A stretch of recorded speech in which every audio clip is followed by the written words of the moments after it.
Anna from Island Sun Tarot. Welcome back to my series, Tree of Tarot, Leaf by Leaf.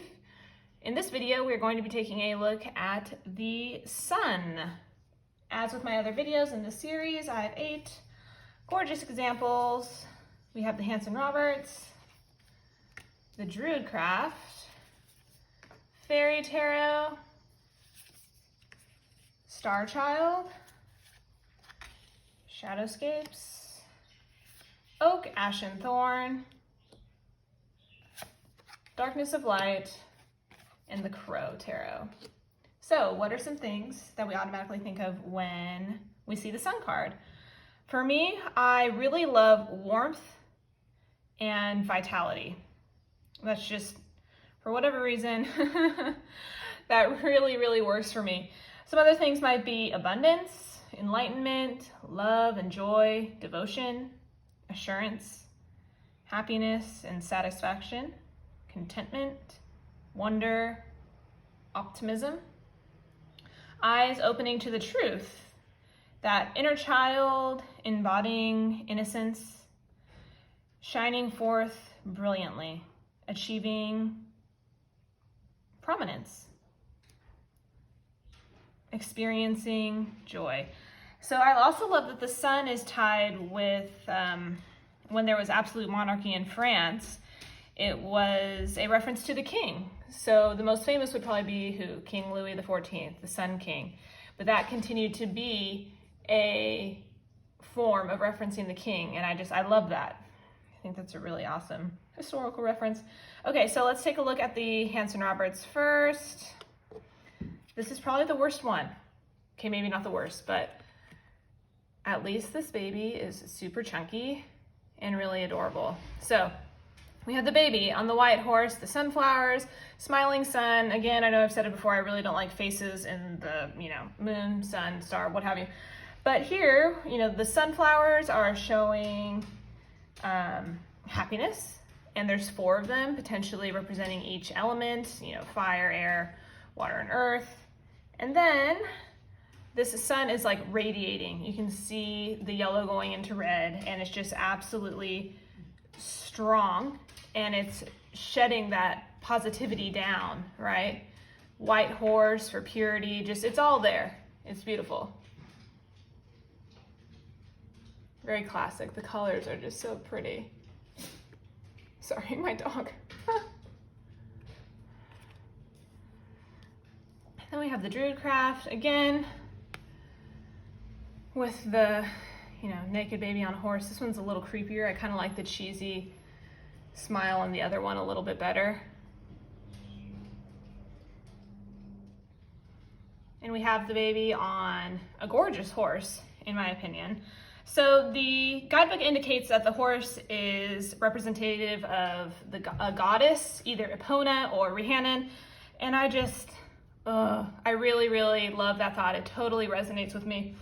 And then we have the bright sun behind the child, giving you that divine child feeling. And I just really think that this just totally radiates like joy and creation and the life. I mean, the land behind them, if I can hold it real still, just looks very bountiful, green, it's all growing. Everything needs the sun to grow. Gorgeous. I love the reference to the goddess Epona through the horse. And I just think the horse is stunning too. If I could just have the horse without the naked baby, it would mean the same thing to me. It really would. Ugh, shame. Then we have the Fairy Tarot. This is another one that's like so cheesy. I love it. I love it so much. Plans that work out perfectly, amazing ideas that lead to rewards and commendations, gratitude for the blessings of life. So we have this fairy riding a white unicorn, sort of bounding over this wall into this field of sunflowers. It's so much. Can we just look at him? It really is. It's just super extra, but you're really getting that, again with the white horse, that purity and positivity. He's charging forth, like there's nothing holding him back. And then what are his intentions? They're all good intentions. There's nothing, you know, negative about this card. Sure, it's a little cheesy. We could be negative about it, but in reality, it really is just so much positivity. The sunflowers, again, with happiness and satisfaction. Oh, it's so cute. I think the only one from this deck that like rivals this in cheesiness for me is one of the knights is riding a rabbit. And there's another one where a knight is riding like, you know, a mink. It's like a winter mink, it's all white, or maybe a ferret or something like that. Anyways, but this is right up there in that category with those other two. It's so cheesy, I love it. Makes me smile. Then we have the Starchild Tarot. So I love this deck, I really do. But the first time I saw this card, I was like, oh, it's one of the singing dinner plates from Beauty and the Beast. Now, having said that, and I know that that's terrible, really, I try to look at this like this is the sun, and these rings and this pattern is what it's radiating or putting off into the world. So I'm sorry, bear with me. It's just on first glance, dinner plate. That's what I see. So that what it's radiating could be what? Life force, positive force, a higher being that it's bringing you to, and it's putting you in that positive mindset. I wish the sky was just a little bit more blue, because this is giving me like, as the sun is rising and the sky is kind of purple, what do we consider that? Twilight? No. Dusk? I'm not even sure. But you know what I mean. Just a little bit more blue would have given me that just full bore, heat of the day, totally radiating everything that's going on here. But you still get that positive vibes. Then we have the Shadowscapes Tarot. So I'm gonna try and hold it real still. I'm very sorry. So you can just see tons and tons of different types of birds all mixed in, and the largest bird being ridden by this, you know, fae of sorts, has a crown. And so I just fancy that he's just like the avian king heralding the new day. And here in Hawaii, we have a handful of different types of birds that are constantly at the house in the morning, and then also at the stables where I ride my horse. And oh my goodness, do they just sing in the morning and go crazy when the sun comes up. So I love this for this card. It just really works. And I love the fairies surrounding him. He almost, the person sort of feels like a guardian for this king and all the birds. We see his hand kind of outstretched with like a little hummingbird there. I just think that that's precious. Like he's just guiding and helping herald the new day.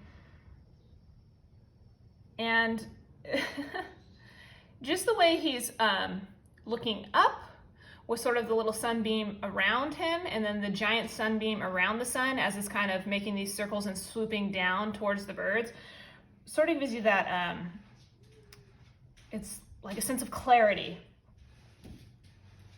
Meeting the day, life and growth and nourishment from the sun. The birds are just so happy. You can picture them singing. I love it. Really beautiful.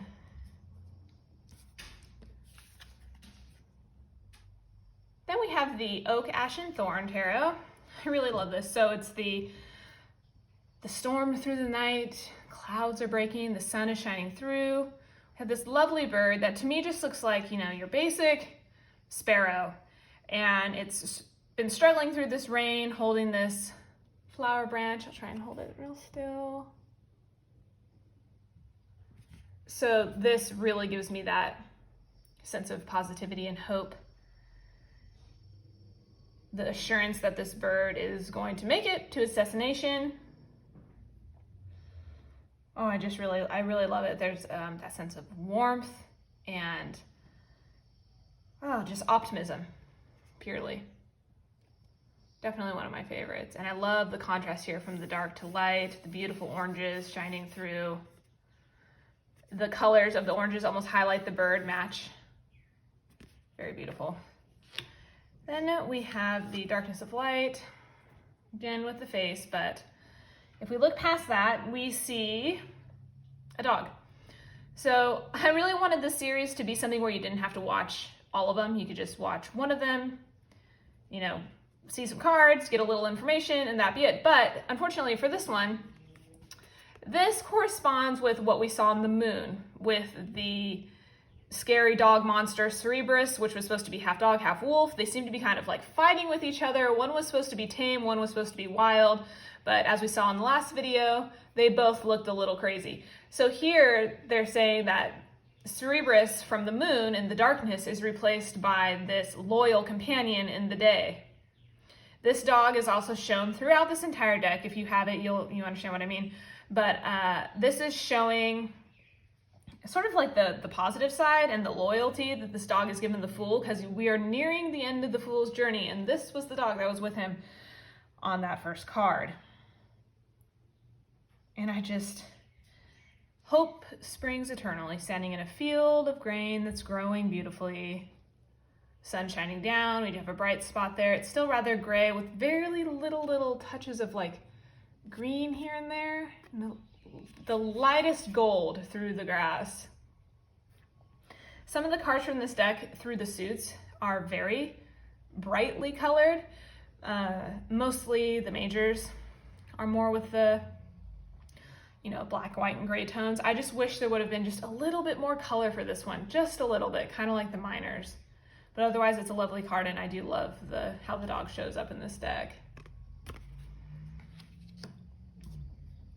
Then we have the Crow Tarot. This is one of my absolute favorite sun cards.